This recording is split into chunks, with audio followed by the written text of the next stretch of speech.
नमस्कार, आप first look Bihar देख रहे हैं और मैं वो अभिषेक रंजन। बिहार में 2025 में विधानसभा चुनाव होने हैं। ऐसे में देखिए कि बिहार में कई सारे क्षेत्रीय दल है। जैसे बात करेंगे तो राष्ट्रीय जनता दल हो या जदयू हो, इसके साथ साथ अन्य संगठन भी जो है वो बिहार में सक्रिय है। लेकिन इन दिनों एक संगठन का चर्चा काफी ज्यादा बिहार में चल रहा है। वो संगठन जो है अब पार्टी में भी विस्तार करने की तैयारी कर रही है। हम बात कर रहे हैं जनसुराज की। जनसुराज जो अभी फिलहाल में संगठन है, लेकिन इसका संविधान भी लॉन्च होगा और ये पार्टी के रूप में भी तैयार होगी और आने वाले विधानसभा चुनाव में बिहार के 243 सीट पर चुनाव लड़ेगी। ऐसे में हमारे साथ बातचीत करने के लिए जनसुराज पार्टी से है, यानी कि संगठन से है नदीम खान, जो मुजफ्फरपुर जिला कार्यालय के प्रभारी है। इनसे जानते हैं। बहुत बहुत स्वागत है नदीम जी आपका। नमस्कार। सबसे पहला सवाल तो यही है कि जनसुराज जो अब चुनाव लड़ेगी बिहार में 243 सीटें, लेकिन बहुत सारे दल है बिहार में, और दलों से अलग कैसे जनसुराज, सो बताइए। जनसुराज अभी कोई राजनीतिक दल नहीं बनी है, बनने के लिए तो तैयार कर रहे हैं। तैयारी है। उसकी विधिवत घोषणा 28 जुलाई को कर ली जाएगी और संविधान की संरचना उसी में तय होगी। मुजफ्फरपुर में ये एक अभियान चल रहा है। राजनीतिक दल बनाने की प्रक्रिया इसलिए किया गया कि बिहार भय मुक्त हो, पलायन मुक्त हो, बेरोजगारी मुक्त हो और एक अच्छी सरकार जो सिर्फ सत्ता परिवर्तन नहीं बल्कि व्यवस्था परिवर्तन पर विश्वास करती हो, उसमें आएंगे वो। आखिर ऐसा क्यों लग रहा है? इसलिए कि एक लंबे अरसे से, एक लंबे समय से बिहार पूरे भारत में सबसे पिछड़े पावदान पे है और प्रशांत किशोर खुद एक नौजवान हैं, बिहार के रहने वाले हैं, बिहार का दर्द महसूस करते हैं। और सबसे बड़ी बात कि बिहार के करोड़ों जनता, बिहार के लाखों नौजवान, बिहार के लाखों महिलाएं, बिहार के हित में जो चाहते हैं कि नहीं बिहार भी अग्रणी राज्य में शामिल हो, वो प्रशांत के साथ जुड़े हैं, प्रशांत के अभियान के साथ जुड़े हुए हैं। इसलिए ये उम्मीद है कि 2025 में सिर्फ सत्ता परिवर्तन नहीं बल्कि व्यवस्था परिवर्तन में भी अहम भागीदारी करेगी जनसुराज।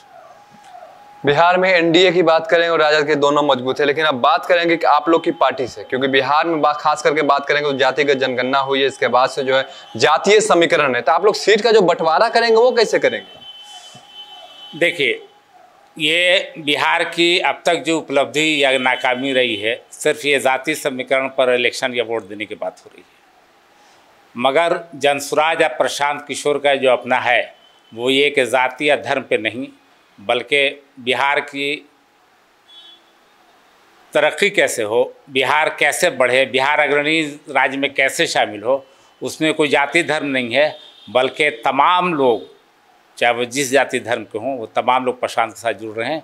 और ये एक शुभ संदेश है कि 25 में कोई ना कोई नया स्वरूप बिहार का बनेगा। महिलाओं को कितना सीट देंगे बिहार में आप? ये तो बाद में पता चलेगा कि क्या सीट है, मगर ऐसे अभी तक ये है कि जिसकी जहाँ पे जो भागीदारी महिलाओं की होगी वो मिलेगा, उनका हक उनको मिलेगा। ऐसे सर्वे के मुताबिक ये है कि 30 से 35 या 40 तक भी महिलाओं को स्वीकृत दिया सकता है। हमें जहाँ तक जानकारी जो सुनने को मिलता है आप लोग के पार्टी के माध्यम से कि बिहार के 40 लोकसभा जो सीट है वहाँ पे जो महिला है वहाँ पे हर लोकसभा में एक महिला को दिया जाएगा। उसके साथ साथ आपको बात करेंगे तो बिहार में जहाँ पे विधानसभा सीट की बात करेंगे तो जाति आधारित, जहाँ पर जिसकी ज्यादा संख्या होगी उसको वहाँ पर सीट दिया जाएगा। नहीं, वो भी एक मुद्दा रहेगा, मगर हम समझ रहे हैं कि वो अब ये जनसुराज जो है ये जातीय धर्म से ऊपर रहेगी, इसलिए कि लोगों का विश्वास अब जातीय धर्म की राजनीति पर समाप्त हो रही है। जनसुराज का स्वरूप जो बन रहा है वो हम समझ रहे हैं कि जाति के और जात और धर्म के बंधन से अलग होगा। अच्छे लोग आएंगे और लोग उसका समर्थन करेंगे और नया बिहार बनेगा। नया बिहार बनाएंगे, बिहार में रोजगार मिलेगा, पलायन रुकेगा। ये तो प्रशांत जी का पहला मुद्दा है कि 1 साल के अंदर जो बच्चे बाहर पलायन कर चुके हैं, अपने घर से बाहर रहते हैं, पर्व त्यौहार में भी घर में नहीं आ पाते हैं, और वो 15-20 हज़ार की नौकरी के लिए वो पंजाब, हरियाणा और लुधियाना और दिल्ली में जो हैं, तो बिहार की सड़कें और नाला बने ना बने, मगर ये पलायन किए हुए तमाम बच्चे जो अपने घर से दूर हैं, ये तमाम बच्चे को मेरा लाने का पहला वादा रहेगा। अब वो पहले ही साल में किया जाएगा, पहला मुद्दा वही है। चुनाव से पहले सभी पार्टियां जो होती है, अधिकतर करके देखा जाए तो चुनाव से पहले घोषणा होती है। आपका उम्र तो बहुत ज्यादा है, आपने देखा होगा राजनीतिक क्षेत्र में कि चुनाव से पहले घोषणा की जाती है, लेकिन जब चुनाव जीत जाते हैं तो वो लोग भूल जाते हैं घोषणा। ये ही अब तक बिहार में यही हुआ है कि घोषणा के बाद जो प्रारूप या स्वरूप तैयार होता है वो घोषणा से अलग होता है।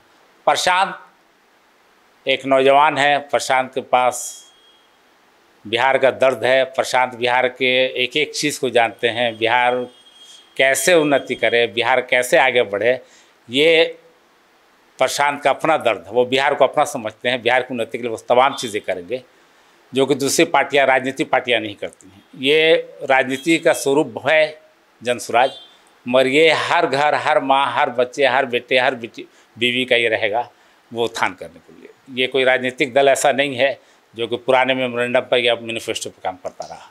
लगातार प्रशांत जी की खास करके बात करेंगे तो वो कई सारी पार्टियों में जाकर अपनी भागीदारी दिए हैं उनको चुनाव जितवाने को लेकर। अब वो खुद मतलब चुनावी मैदान में उतरेंगे, पार्टी को वो तैयार कर रहे हैं क्योंकि उनका संविधान जो है वो लॉन्च होने वाला है, पार्टी विस्तार होने वाला है। तो सबसे बड़ा सवाल है, क्या बिहार में अगर उनका पार्टी बन जाता, चुनाव लड़ते हैं, तो क्या बिहार जो पिछड़ापन है वो पिछड़ापन दूर हो पाएगा बिहार का? एक तो ये कि प्रशांत जी कभी अपने आप को प्रोजेक्ट नहीं कर रहे हैं। वो जनसुराज जब पार्टी बनेगी, राजनीतिक दल बनेगा, तो वो उसके नेता वो नहीं रहेंगे। वो नेता भी पदाधिकारी जितने जनसुराज में आएंगे वो तमाम लोग तय करेंगे। अब मुझे ऐसा लग रहा है कि प्रशांत किशोर इतना छोटा सपना लेके नहीं आए हैं कि बिहार के मुख्यमंत्री हम बनेंगे तभी उत्थान होगा। वो तमाम लोग जुड़ेंगे, वो तमाम लोग जो है बिहार को उन्नति काम के लिए, उसमें प्रशांत जी का बहुत ज़्यादा भागीदारी नहीं होगा। Prashant ji as a guide, as a commander पूरी पार्टी को वो लीड करेंगे और उन्हीं के मार्गदर्शन पे ये पार्टी चलेगी। आपने देखा कि बीते दिन एक लेटर जारी हुआ था राजद की ओर से, उसको लेकर परिवाद भी दायर हुआ। आप ही के पार्टी से वीरेंद्र राय जी परिवाद दायर किए थे मुजफ्फरपुर के न्यायालय में। लेटर भी दायर हुआ था कि आप लोग जो है कि राजद वाले को तोड़कर अपने पार्टी में ज्वाइन करवा। नहीं, ऐसी बात नहीं है। सिर्फ ये बौखलाहट राजद में नहीं है, ये बौखलाहट जदयू में भी है, ये बौखलाहट भाजपा वालों में भी है। इसलिए कि मेरे पास तो लगातार चिट्ठी आ रही है। तमाम इन तीनों चारों पार्टी जो नेशनल और इंटरनेशनल पार्टी अपने आप को मानती हैं, इसके तमाम पदाधिकारी आज जनसुराज के अभियान से घबराए हुए हैं। कल जब ये दल बनेगा, जब इसका मैनिफेस्टो बनेगा, जब इसका संविधान बनेगा, तो मैं समझ रहा हूँ कि अभी ये सिलसिला जारी रहेगा। और प्रशांत ने कहा है कि 25 में सिर्फ सत्ता परिवर्तन या व्यवस्था परिवर्तन नहीं होगा, बल्कि एक ज़लज़ला आएगा। उस ज़लज़ले का प्रतीक्षा कीजिए आप। तो हम लोग वेट एंड वॉच कर रहे हैं कि कितने लोग आ रहे हैं। और एक और आरोप लगता रहा है, अभी लगातार जो है राजद वाले लगा रहे हैं, कांग्रेस वाले लगा रहे हैं कि जो प्रशांत किशोर की पार्टी है वो बीजेपी की बी टीम है, वो बीजेपी के लिए काम कर रही है। ये हर नाकाम लोग कहते हैं। ये तमाम लोगों को जो लड़का फेल कर जाता है तो बोलता है कि एग्जामिनर ख़राब था, वो अपने बारे में नहीं देखता। फैक्ट ये है कि कुछ ना कुछ दूसरी पार्टी में घबराहट है, तब तो ये कहाँ कह रहे हैं कि हाँ जदयू बुरा है, राजद बुरा। 25 में ये तमाम लोगों का भरम ख़त्म हो जाएगा। इसलिए कि इसमें कोई धर्म, इसमें मुसलमानों की भी अच्छी आबादी है, बैकवर्ड की भी अच्छी है, SC की आबादी है, महिलाओं लोग आ रहे हैं। तो चलिए कि ये तमाम लोग आ रहे हैं जो बिहार को कुछ सुदृढ़ बनाने के लिए जो इच्छा रखते हो, या जिनमें कामना है, या जिसमें कुछ दमखम है, वो लोग आ रहे हैं। और राजद या जदयू को ये बी टीम कहना उनकी मजबूरी है। ये बाद में ये समझ में आया कि ये कोई टीम नहीं है, ये जनसुराज एक अलग टीम है। संविधान लॉन्च हो रहा है, संविधान में क्या क्या मैनिफेस्टो कुछ तैयार हुआ है? नहीं, तैयार तो चल रही है, ज़ोर शोर से 1-1.5 साल से चल रहा है ये। और हमको लग रहा है कि 28 आने वाले आगामी 28 जुलाई को तमाम कार्यकर्ताओं के बीच संविधान की बात चलेगी। फिर संविधान में अगर संशोधन है तो उसमें बात चलेगी। और तमाम लोगों को जो बिहार में लोग हैं उनकी भागीदारी निश्चित होगी, ये तय है। देखिए, तो 2025 में बिहार में विधानसभा चुनाव होने हैं। ऐसे में देखिए कि जनसुराज जो एक संगठन है और आने वाले समय में वो पार्टी में विस्तार होगा और बिहार के 243 सीट पर चुनाव लड़ने की तैयारी की जा रही है। जनसुराज संगठन के जो मुखिया है प्रशांत किशोर, वो लगातार जो है वो पद यात्रा के माध्यम से भी हर जिला में जा रहे हैं, हर गांव में जा रहे हैं और जनता के बीच अपना संदेश दे रहे हैं कि बिहार में किस प्रकार से जो है 30 सालों से जो सत्ता चल रही है, बिहार का किस प्रकार से बिहार पिछड़ा है और क्यों बिहार के युवा जो है वो बाहर जाकर पलायन कर वहाँ नौकरी कर रहे हैं।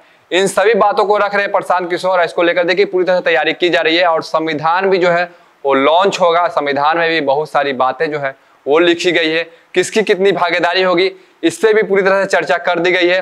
बिहार के 40 लोकसभा सीट की बात करेंगे जहां पर महिला उम्मीदवार को उतारने की तैयारी की गई है। वहीं बिहार के 243 सीट की अगर बात करें, पूरे बिहार की अगर बात कर ले तो पूरे बिहार में जहां पर जिसकी जितनी आबादी होगी उसके हिसाब से ही सीट का बंटवारा किया जाएगा। तो देखिए कि अब देखना होगा कि 2025 में क्या होता है, क्या प्रशांत किशोर की पार्टी जो है वो चुनाव जीतकर वो सत्ता में काबिज होगी या फिर जो दल है उसी में से कोई चुनाव जीतेंगे। ये तो अब देखने की बात होगी। 2025 में अब कुछ ही महीने बाकी है और बहुत जल्द ही 2025 में विधानसभा चुनाव होने, तब देखना होगा कि जनता अपना बहुमत किसे देती है। बने रहिए फर्स्ट लुक बिहार के साथ आगे भी खबरों के लिए। तब तक के लिए नमस्कार।